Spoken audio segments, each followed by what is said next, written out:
A former hire car driver who allegedly set off a pipe bomb in one of New York City's busiest transport corridors allegedly posted on his Facebook minutes before the attack, "Trump, you failed to protect your nation." AKA Allah, 27, was charged on Tuesday, local time, about 24 hours after the explosion that caused a peak-hour frenzy in Midtown Manhattan. A man with a bomb-like device strapped to his body set off an explosion at one of New York's busiest commuter hubs at rush hour on Monday, injuring himself and 3 others in what New York Mayor Bill de Blasio called an attempted terrorist attack. Crews battling a massive wind-driven California wildfire that has torched nearly 1,000 buildings and charred an area larger than New York City on Monday struggled to protect communities menaced by flames along the state's scenic coastline. Keaton Jones urges people who are being bullied to be strong in a video that has sparked the hashtag #StandWithKeaton and messages from celebrities including Justin Bieber.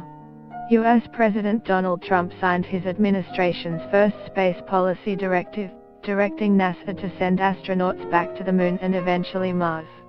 The former Twitter employee who shut down Donald Trump's account last month says he did so by accident, but does admit that some of the US president's tweets do breach Twitter's rules. Vladimir Putin orders the withdrawal of a significant part of Russia's military in Syria, after saying the problem of Islamic State in Syria has been solved spectacularly. A man with a bomb-like device strapped to his body set off an explosion at one of New York's busiest commuter hubs at rush hour on Monday, injuring himself and 3 others in what New York Mayor Bill de Blasio called an attempted terrorist attack. He is accused of putting together a low-tech explosive device in his Brooklyn apartment using household items, Christmas tree lights, screws and a piece of pipe that he found at a job site in Midtown where he had worked as an electrician recently. Allah was charged by New York officials with making a terroristic threat, supporting an act of terrorism and criminal possession of a weapon.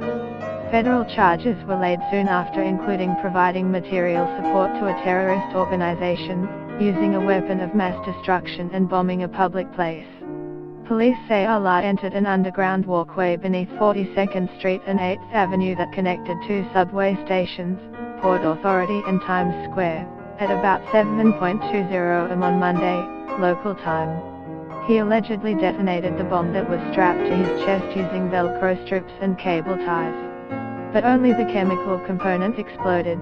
The pipe did shatter, so no shrapnel was released. Allah was the only person injured and is recovering in hospital with serious burns and cuts to his hands and abdomen. Get the latest news and updates emailed straight to your inbox. By submitting your email, you are agreeing to Fairfax Media's terms and conditions and privacy policy. An unsealed criminal complaint said that Allah spoke with law enforcement officers shortly after his arrest, admitting that he carried out the attack as revenge for US policies in the Middle East.